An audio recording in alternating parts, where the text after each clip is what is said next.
Great. So my name's Kate Gage. I'm from the U.S. Agency for International Development down in D.C. I want to do a big thank you to Dale and Suzanne for having us today, and a big shout out to Sherry Lassiter from the Fab Foundation for helping all of us be here.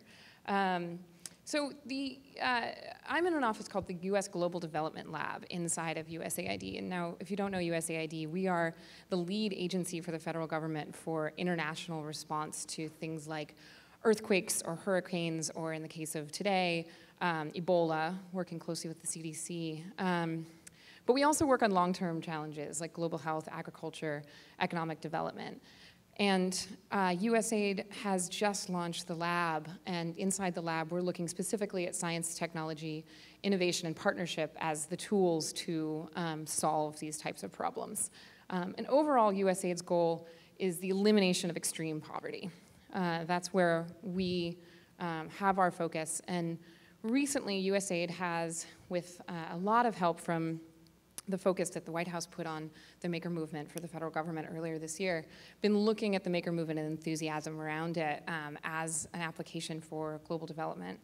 When we look at global development, when we look at the Maker movement, it's really something that has been happening globally for a long, long time. This is not the idea of creating a local solution to a local problem with local materials is not new to the types of the places that we work.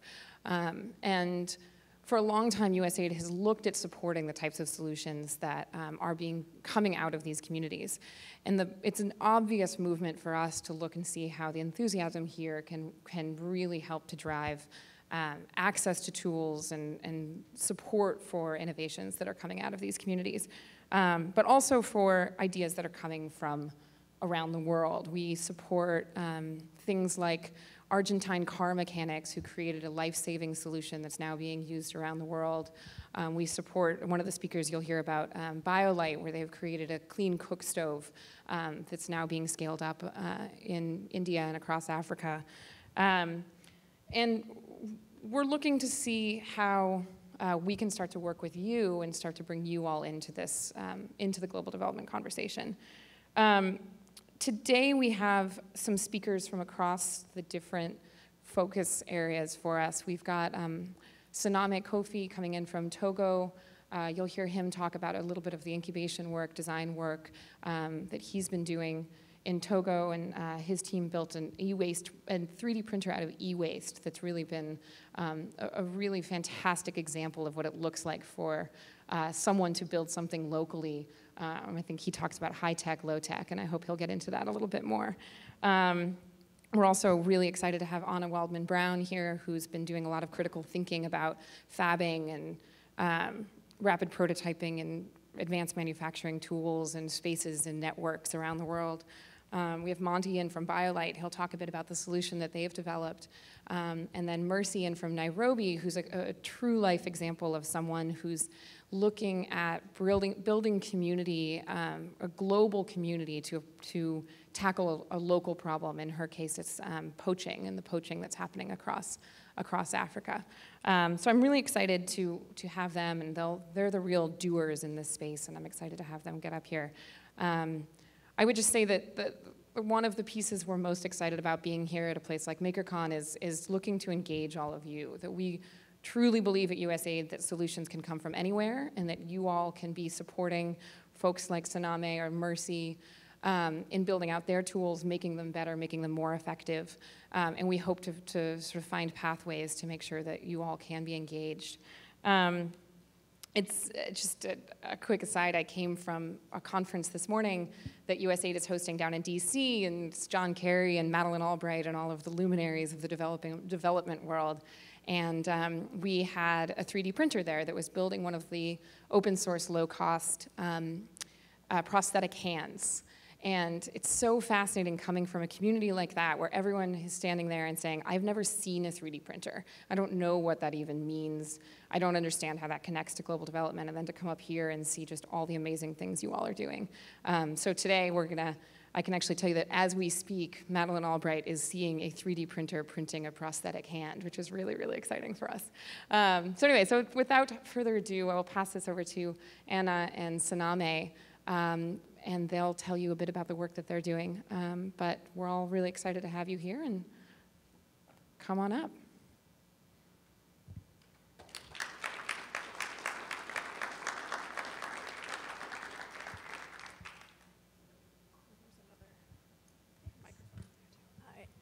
Hello, everyone. Thank you for having us here today. I just flew in from the Philippines, where I was looking at a makerspace built in Tacloban to help rebuild the community after the Philippines. And here is Sename, who just came in from Paris. Hi. Who's here to talk about low high tech.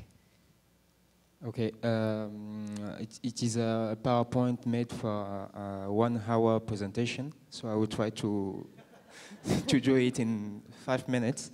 Everything we do in WellLab in Togo is beginning with these 2 people I meet. The first one is a traditional mason from the north of Togo. He is Tamberma. Tamberma people are very traditional people who make an architecture who is in the world UNESCO World Patrimony. And the second one is a maker I met in Paris, and I saw that these 2 people who seems to belong to a very opposite world are very close, because they have the same reflex of do with modest material, etc. And we're beginning to work on everything we do in Togo since we met these 2 people. So what we do in Togo have 3 scales. We have an urban project based on making. We call Obsidy projects. And if I can have...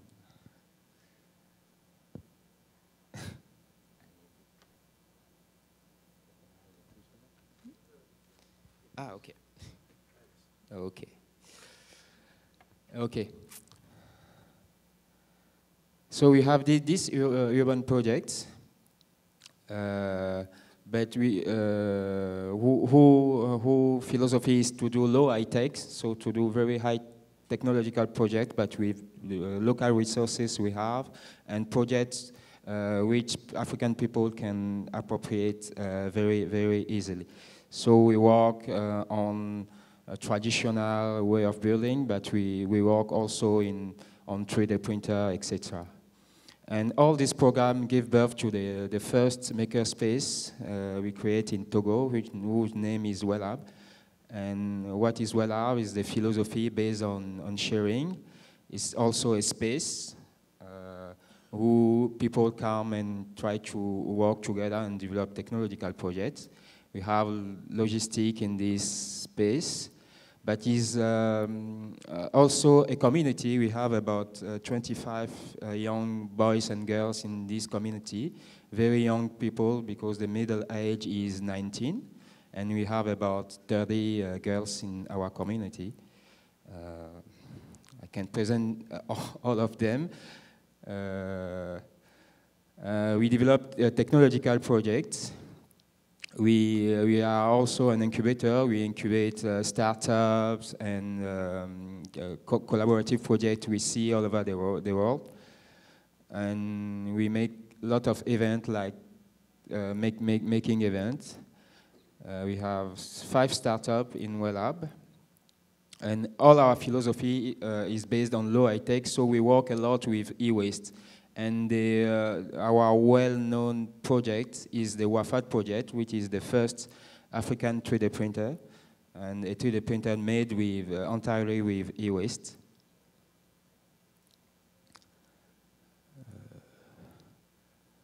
And with this 3D printer, we launched a lot of programs to try to find application in African context. We have a program to put it in a cyber cafe, because President Obama says that with only 15 3D print space, America will be the country of the next revolution. We choose to transform all our cyber cafe in 3D printer center to be in Africa the first in this revolution. And we make a lot of conference based on 3D print. We put together specialists. This one is for medical, and we put together 50 doctors. We show them this technology, and we ask for them to tell us what we can do in their domain with this machine. We have also a program we call 3D Print Educative. We work with a school in our district, and we teach young girls and boys of this school to draw in 3D and print in 3D. Thank you. Thank you.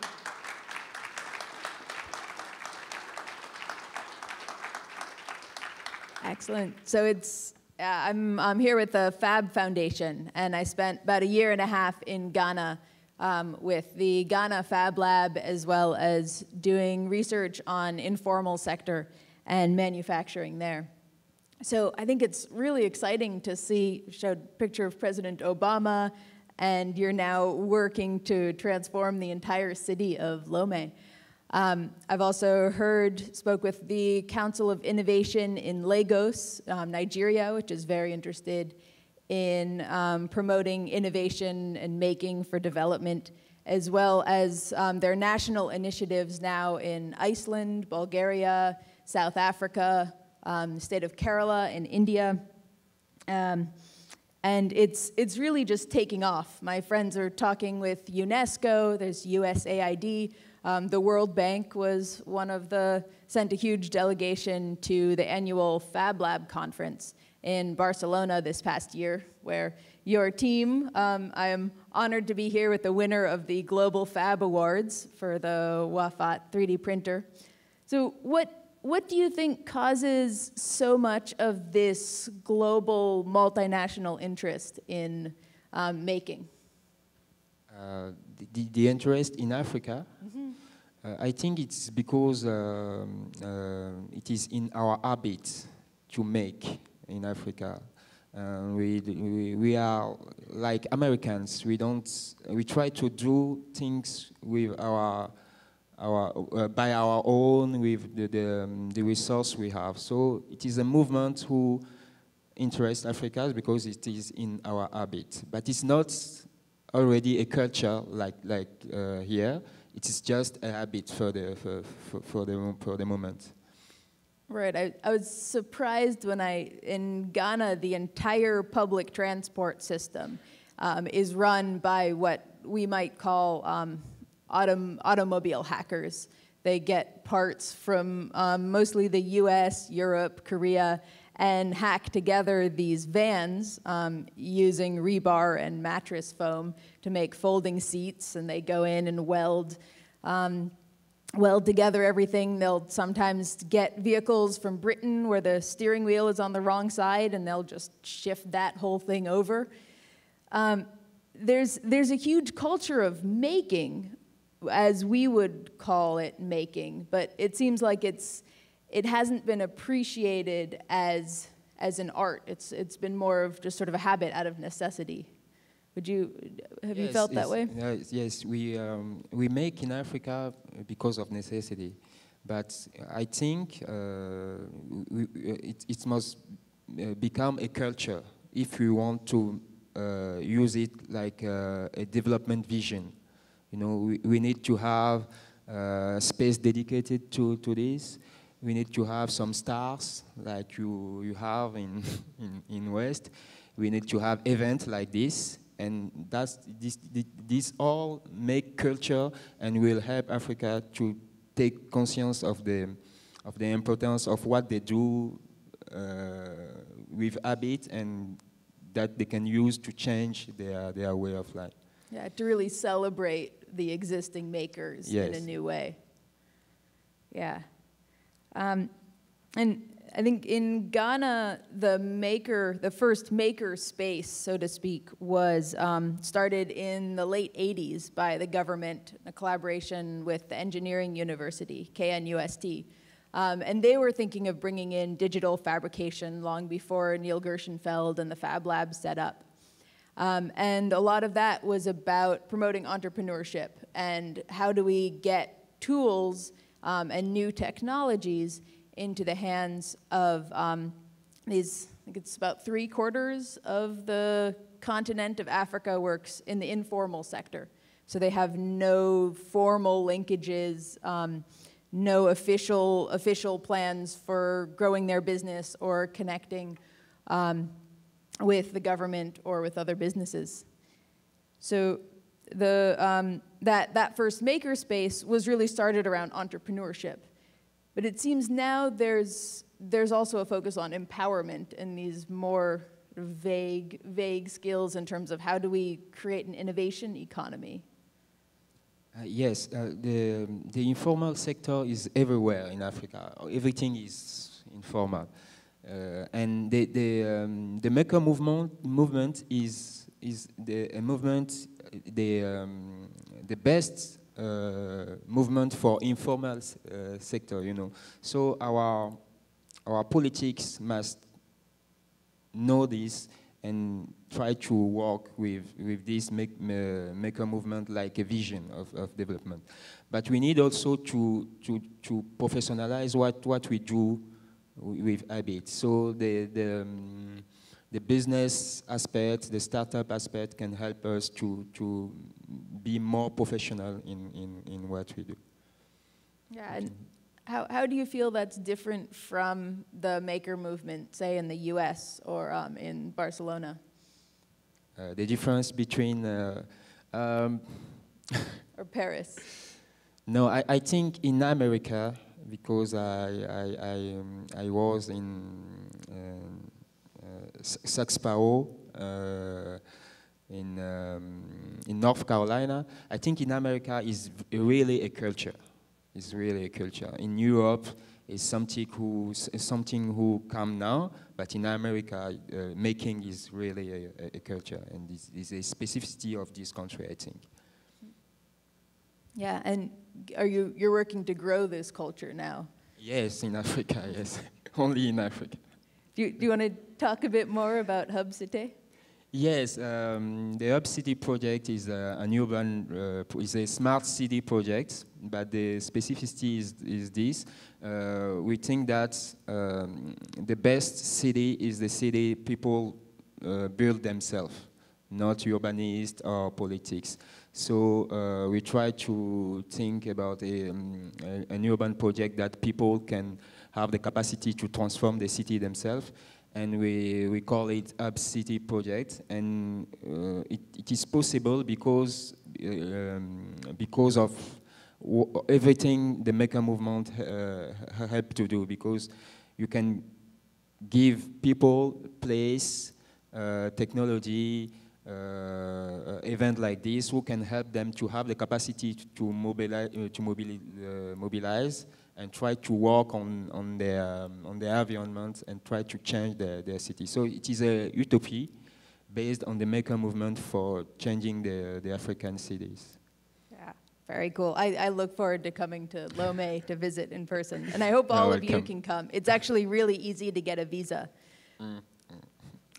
So you're talking a lot about local empowerment, and there's been a trend, which I think is luckily changing a lot, that we, here in the US need to go help these poor people in the developing world to bring our own solutions over. But as we can see, there's so much creativity that already exists, and there's this whole upswell of people appreciating makers and informal artisans, thanks in large part to the maker movement in the US and all of the traction that's received.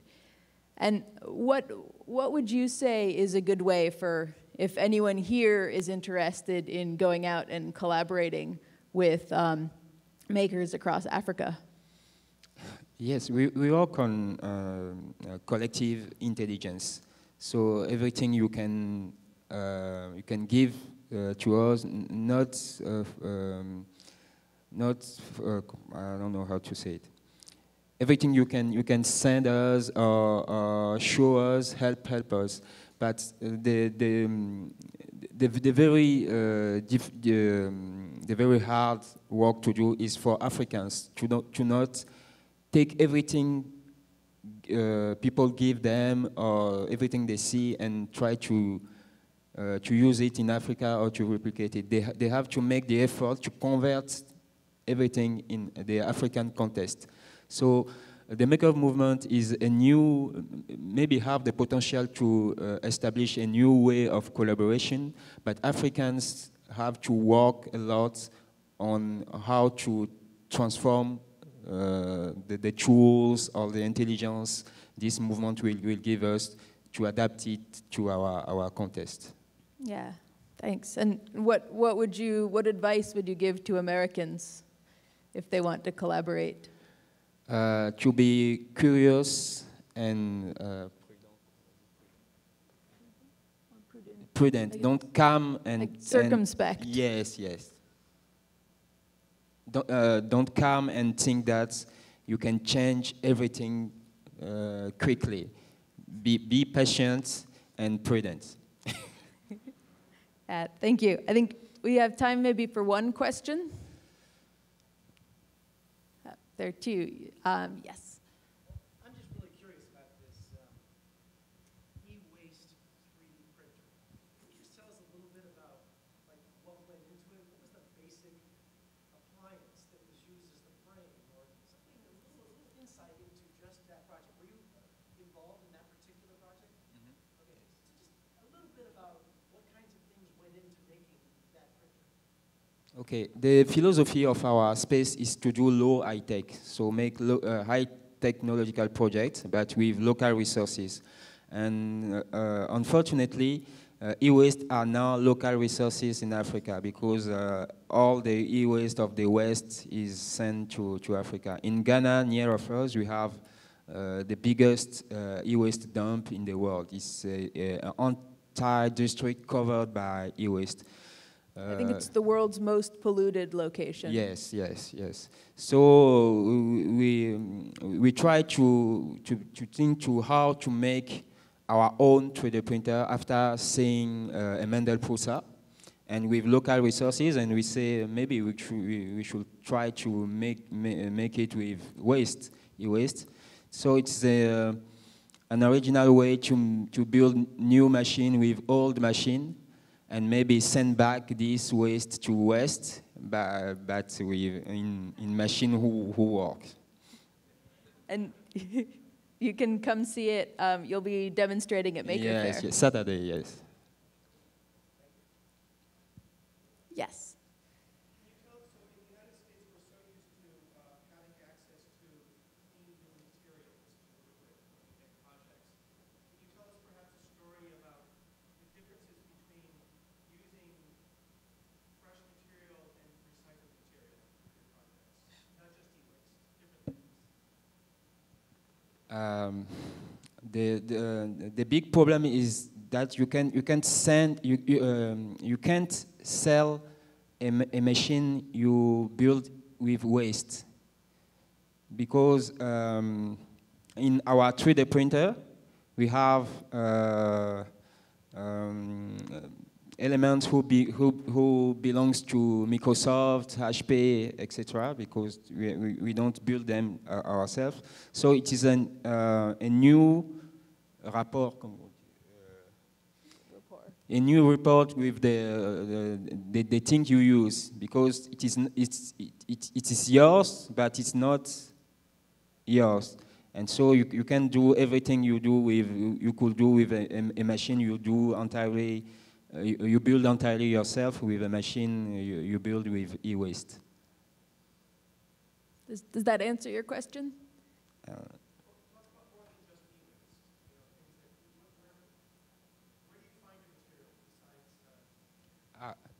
The waste?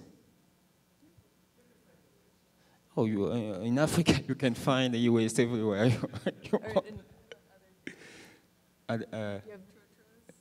Yes, we have a lot of plastic wastes too, and the new project we have in our lab is, by example, to transform plastic bags, old plastic bags, in filaments for our 3D printer. So we have a lot of type of waste in our contest. It's easy to find materials, waste materials. It's hard to find high quality other materials. Yes, because all the waste of the West is sent to us. So.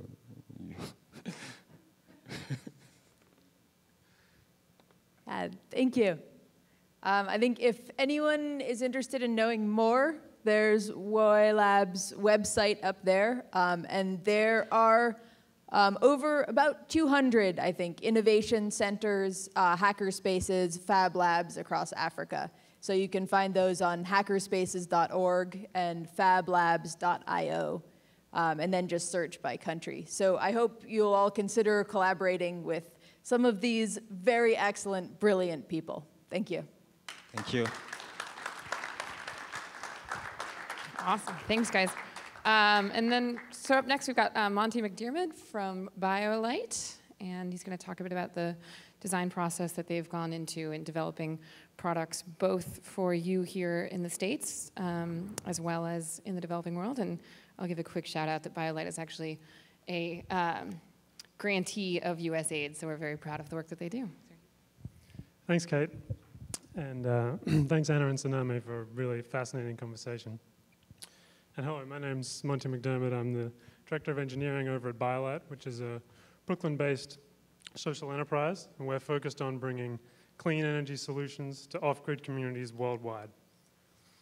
So today I'm going to take a few minutes to talk about how this unassuming device right here could help to save over 4 million lives every year. And I'm also going to talk about how the Maker approach and the Maker philosophy is instrumental in helping us do that. So first, a little background. So right now, worldwide, oh yeah, thank you. Could come in handy. Right now, worldwide, over 3 billion people cook all of their meals on smoky open fires, mostly indoors. The smoke, other pollutants that are released by these fires, kill over 4 million people every year. That's half the population in New York City every year.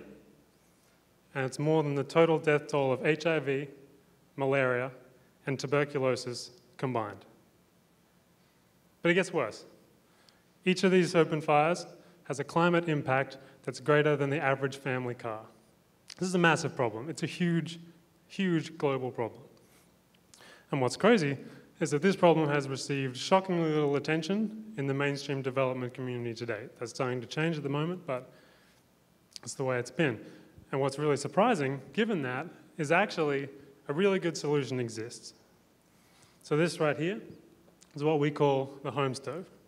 And a family cooking with this is able to cook their meals with less than 10% of the smoke and other pollutants that they would normally be exposed to, using less than half the fuel. And the kicker is this stove generates some electricity, which means another crucial energy need that many of these families have, and that's not supported by normal energy infrastructure. What's even cooler about this stove is that it makes economic sense for the families, and it pays itself back within 6 to 12 months in fuel savings, kerosene savings, a whole range of other things. So it's a cool product. This is MakerCon. I'm sure you guys want to know how it works. So, it's a good question. And the best way to sort of talk about that is to take a look at the home stove's sister product, which is the camp stove. It's the very same technology, very same problem, but adapted for use by our other market, outdoor recreation and emergency preparedness here in the US and Europe. So if you take a look right here, behind this little silver heat shield, we have the core of this whole system, which is the Thermoelectric Generator. So when this little semiconductor module gets some heat, harvested by this heat probe on one side, and the other side's cooled by a heat sink in this orange power pack, a voltage is generated. This voltage then gets used to power an internal fan, which sucks air over that heat sink, providing the cooling, and then injects that pre-warmed air into the combustion chamber in just the right proportions and in just the right dynamics to maximize the efficiency of the combustion and to turn all of those particles that would come up as smoke into energy. It's a really cool, really integrated, very closed-loop system, and it really works. Again, big problem. Interesting solution. What's this got to do with the Maker movement? Well, if you wind back about 8 years, 2006, when the concept of BioLite and the genesis of this whole idea was just bubbling to the surface, this crazy thought of a co-generating, wood-burning, super clean cook stove in a basement in Manhattan, this was being created. This is one of the very first prototypes of the camp stove. I don't know how clearly everybody can see, but here we have a 3D printed fan, impeller, and housing. We have a heatsink made with the help of a really simple CNC machine of the kind that pretty much every hackerspace in the world has access to. And the rest of the thing is just a bunch of scrap metal assembled with really simple processes, really cost effectively, really quickly.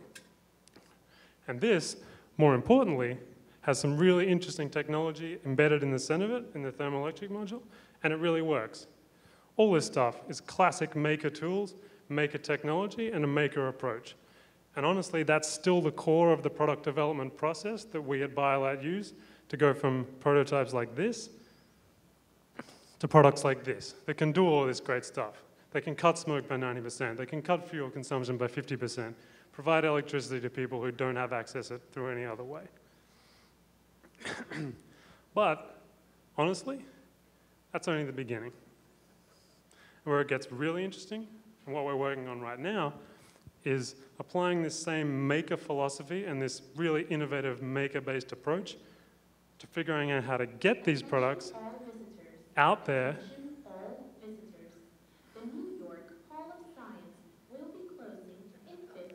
Thank you, very informative. How do we...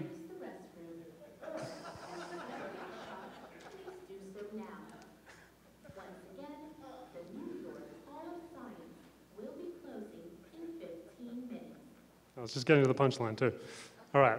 What we're trying to do next is take this same philosophy that served us so well in developing these products and use it to figure out how to get these out there in the hands of millions of people, actually making a real impact on this massive global problem at scale. So I just want to spend the last few minutes sort of discussing a few of the challenges that we're working through right now. So we've got this product. How do we get it to people? These are challenging geographies, really challenging distribution channels. How do we figure out how to make this thing locally and to get it to people who need it effectively? How do we convince people that this is something they want? How do we sell the benefits of this product, both in terms of health, in terms of energy, in terms of the economic impact it can have? How do people understand what it does and how to use it when they might speak hundreds of different languages and come from all sorts of different cultural backgrounds? How do we adopt this stove and learn and integrate it into the local cultural context and cooking practices so that people want to use it every day, so that they adopt it in the same way as we would adopt a new range at home that we're really excited to purchase? And finally, how do we get these stoves maintained, serviced, and integrated into the local economy with the minimum of tools and the minimum of training out there in the field using the resources that are available? So these are some of the challenges that we're facing right now as we try to do this. And I'm sure there's a ton of stuff that we could learn from all the people in this room, especially the other people who have spoken this session. But I want to end with a little, I guess you could call it a call to action to the maker community broadly, particularly, again, to the people in this room. As makers, let's not just focus on making technologies and products, stuff. Let's take that innovation and that passion and that whole philosophy and use it to figure out how to get those good ideas out there into the world. Let's work on the processes, let's work on the systems, and let's work on the whole life cycles that are going to get us to have a real, lasting impact on the problems that we're passionate about. Thank you. Can we take some questions? Sure, yeah, I think we have a few minutes, right? Sure, yeah, I'd love to take a few questions. So there's a part of this that generates electricity. Is it just for powering the fan, or can it actually be used to maybe power some LED lighting in the house? Perfect. Yeah, that's a really good question. Actually, yes. One of the key benefits of this product is that not only is it super clean, but it does have some surplus electricity, which people can use to charge a cell phone, light a light in the evenings, all sorts of other small electronics. Yeah, one more at the back there.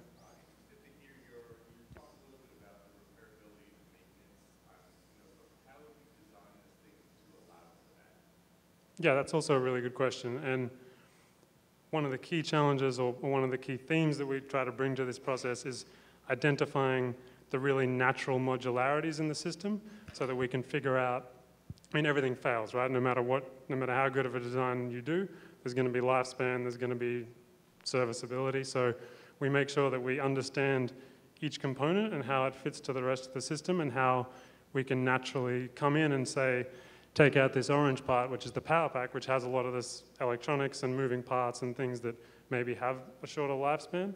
How can we replace that while keeping the stove, which is going to last for decades and decades, in operation for as long as possible? Was there, yeah. That's a very good question, and plenty of our customers have left it out in the monsoon and kept cooking on it every day. It's probably not something that we put on the instruction manual, but I mean, people do all sorts of things with these stoves and they can take it. When Kate introduced you, she talked about you being some sort of recipient from something USAID. In addition, you've got something that looks like a production product back there. So I'm just curious what USAID and you have done together. Secondly, is this in production and what is the status of the product? Yeah, so that's another good question. And one of the sort of foundations of the company is this concept of parallel innovation. So we find a technology, we find a need that spans geographies, whether it's here in the US, in our emerging markets, and then we incubate some expertise in that technology. If you would like to use the restroom or visit our shop, please do so now.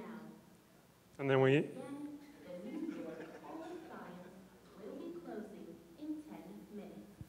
And then once we've got that expertise, we kind of embody that technology in a range of different products that meet the needs of different users.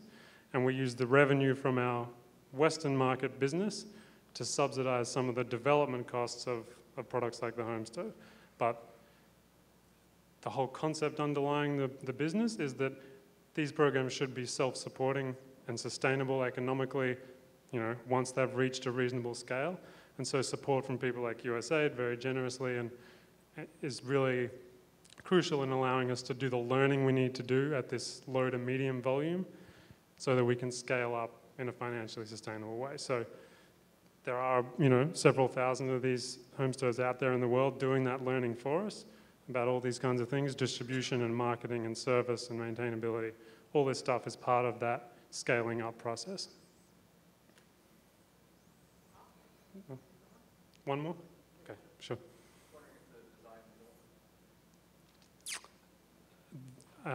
It's not open. We're not the first people to do this concept in general, although there is a fair bit of IP in the specific embodiment of this technology. But it's a good question. Yeah. Thanks, everybody. Thanks. Thank you, Monty. And then last, we have Mercy Segay in from Nairobi as of this morning, and she's going to talk a bit about the work she's been doing on anti-poaching. And we're really excited to see people like Mercy connecting with networks of makers and fab labs all around the world. And here's Mercy.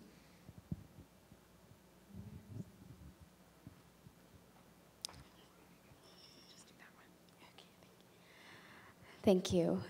Hi. My name is Mercy Chepkwet Segay. I'm 19 years old, and I'm from Nairobi, Kenya. Like she said, I just flew in today morning, and I'm excited to be here. Thank you for having me. This is my story. Well, clearly from the picture, you see an elephant. Well, animals are something I love. It's a passion I have, and I love them with all my heart. Let me give you a brief story about how I grew up. So in Kenya, our parents mostly take us to game parks and game reserves, and we enjoy the scenery, the animals, just watching the animals, the lions lie down there. It's just a wonderful feeling. And you guys should also come once or twice and enjoy that and experience it, and you'll get what I'm saying, what I feel about it. But this is not the case with many people. That's an elephant that has been killed. It's dead, bleeding. Poachers are doing this. People who don't want to leave the wildlife on their own are doing this to us, and this is hurtful.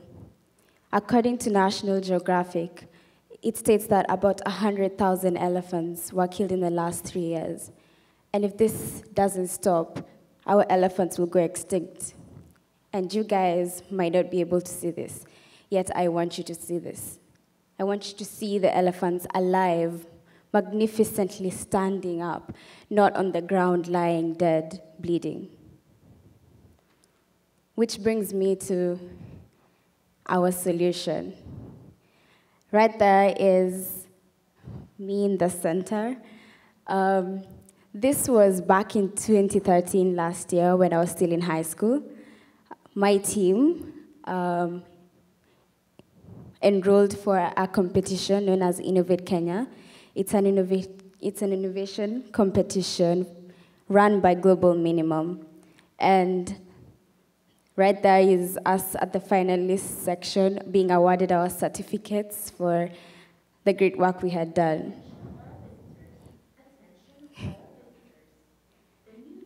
That's beautiful.